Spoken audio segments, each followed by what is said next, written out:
Hi folks, Canadian Prepper here. I want to give you guys a quick update and hot take on what is going on out on the west coast of Canada. As some of you may have heard, we have suffered one of the worst flooding incidents in Canadian history, possibly one of the most expensive. A catastrophic deluge inundating the west coast with a month's worth of rain in the span of 24 hours. Extremely serious stuff. Now, it's even more serious because all of the major corridors and railways through that region, which basically connect the Vancouver ports, where all our stuff comes from China, to the more populous east, have been completely severed and cut off. Bridges blown out, highways washed out, and these are no easy feats of engineering. These are railways and roadways which are going to take a significant amount of time to fix. Now, they're working on detours to try to reroute those supply trucks around through the United States and maybe through some northern highways in BC. But that is going to lead to an even greater bottleneck, supply chain bottleneck, that we're already seeing as a result of the labor shortages and the port congestion, the inflation, and all the rest. So Eastern Canada should expect to feel the shockwave of this in the next couple weeks. Right now, they're feeling the blast wave on the ground there in BC and southern BC. And they're starting to see panic buying. There's evacuation orders. The RCMP are in there throwing their weight around, telling people they got to leave. Some people are resisting and staying in place. That's their choice. Is it the right choice? I don't know, because in the forecast, there's still rain for this entire week. Now, I'm not sure what kind of rain we're talking about, but it's certainly not going to make the situation easier.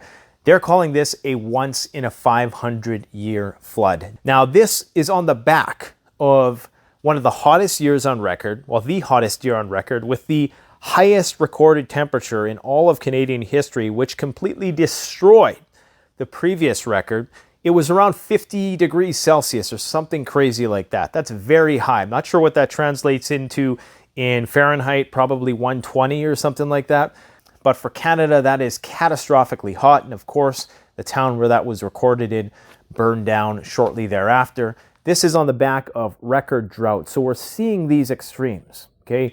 Nature is such a powerful force that it could disconnect the West from the East in an instant. And this is something we've talked about on this channel before, is one of the Achilles heels of large countries like Canada, is that when you have these corridors which are engineered through these very complicated pathways, like through the mountain ranges, all you have to do is take out a roadway and you've basically disconnected the entire country. This is why if there ever was a major war between nations, some of the primary targets are going to be these choke points, these bottlenecks, these highly sophisticated feats of engineering. That form of attrition will be something which is employed, and it's something that you should base your strategy as to where you want to live around. Now, out in Victoria and Vancouver, some parts of Vancouver, they're fine. In fact, they're probably still going to have all their stuff for Christmas because they're right at the ports. But everybody else out there in Eastern Canada is going to be essentially screwed. So just to give you some other details with respect to what's going on the ground. So no water, no sewage. I'm sure there could potentially be some risks of waterborne illness at some point for the people who have decided to stay behind. There's no supplies getting to these regions. Panic buying, shelves are being cleared. They're putting limits on the amount of groceries that you can purchase. They're coming on the media saying don't panic buy and shaming people for wanting to go out and get prepared. Now, if you've been listening to this channel for the longest time, you would have done your part by not having to succumb to panic buying because you would already have been prepared. But for those who didn't and waited too late, you'll now get dirty looks in the store if you try to take more than your share. So this is why it's so important to buy when the market is low. And what I mean by that is you prepare when things aren't going bad. Okay? You don't just wait until something goes bad and then all of a sudden you're a prepper. Okay? That's not how it works. And I can guarantee you the sad thing of all this is most people are going to forget about this in a few months. And when the next major disaster rolls around, because they're coming more frequently and more intensely, those same people are going to be caught with their pants down once again. And you can't really fault these people for living in this region. I know there's lots of comments saying, oh, they're living in a floodplain and, you know, they should have expected this. There's a lot of great reasons to live in the Fraser Valley regions and in some of the regions in southern BC where this happened. Okay, it's a wonderful place to grow crops and one of the most fertile regions, some of the nicest weather. But with that, of course, you're living on numerous fault lines that you have to take into consideration. But we got to remember, this is a 1 in 500 year flood. Part of the reason why this likely happened was because of an anomalous weather event they're calling an atmospheric river. You know, they always have some sort of explanation for this. But another part of it was the fact that it was such a dry year that the ground likely just couldn't absorb that moisture readily enough, even if it wasn't a dry year, there was a good chance that it wouldn't have been able to absorb this amount of moisture. Anyways, in that region now, agriculture has been completely wiped out, destroyed.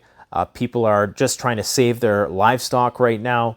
There's a lot of agricultural supplies like cattle feed, which comes from that region to the rest of Canada, which is now going to be drastically impeded.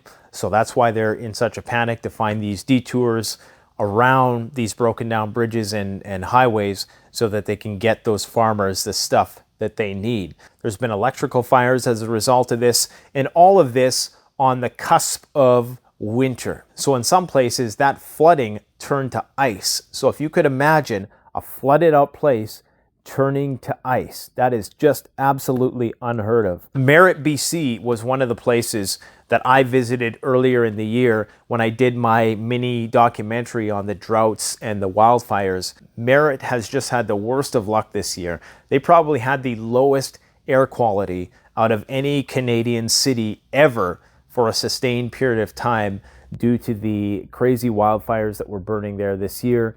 Record temperatures, now completely underwater. This is why strategic location at this point in time is so incredibly important. The problem is that there's not a lot of places to run to. Every place that you choose to lay anchor is going to come with some potential drawback.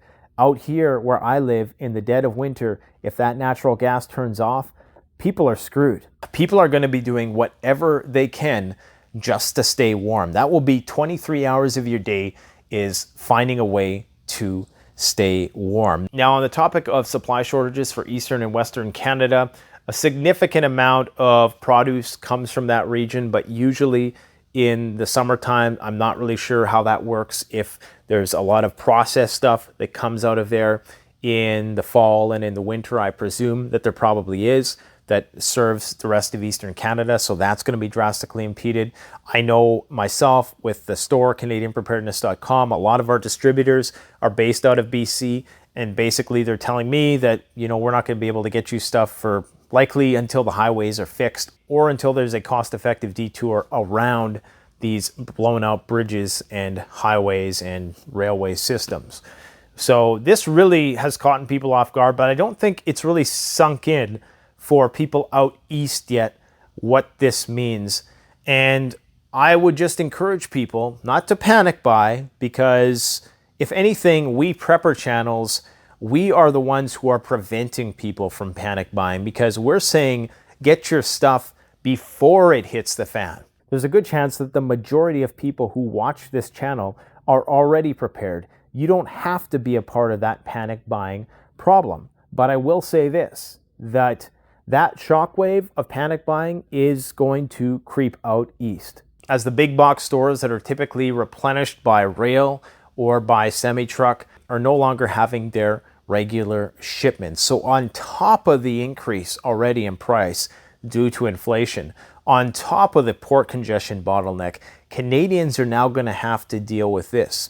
Now, fortunately, a lot of these big box stores are a little slow to move with respect to reflecting inflation in the final sticker price, although some have become very efficient. Some have digital pricing so that they can instantly, at the push of a button, change all the prices in the store. Like Superstore has a system by which everything is digital. So when you go and you buy a can of soup, it'll tell you the price there, but there's a digital screen there that tells you how much it is, so they could easily change the price in an instant. So all I'm saying, don't go out and panic buy, but expect that there may be some panic buying out there in the east, which is the most populated region of Canada. This is something that somebody just sent me on Instagram. A new order is in effect until December 1st to make sure fuel, gas, and diesel is prioritized for essential vehicles while still being available for British Columbians. This order applies to the Lower Mainland, yada yada yada. Drivers of non-essential vehicles are limited to 30 liters of fuel per visit.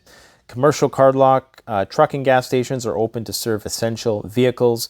Gas stations' profit margins will be capped to protect people from price gouging. So these are good measures which are being put into place, but just a reminder that you should have fuel stockpiled in addition to food, water, and all the essentials. Anyways, guys, this is just more evidence that we are in the age of consequences. Instead of having a normal year with moderate rainfall, moderate heat, we've now divided all these things into two. And we can expect more of the same. I would not be surprised if we seen record snowfall out here in Saskatchewan this year. We might even see some really extremely cold temperatures unlike ever seen before, because it's all about extremes. The general trend is warming. The only global disaster that we really haven't experienced in the last 2 years is a major war. And judging by the way the chess pieces are being moved around the board, I don't think that's too far off either. Let me know what you think in the comment section below. And I also want to know, how prepared are you to endure a severing of a major corridor which feeds your just-in-time delivery system? How long are you going to be able to make it if the trucks just stop rolling in today? Let me know. Thanks for watching, guys. Stay safe. Take care. Canadian Prepper out.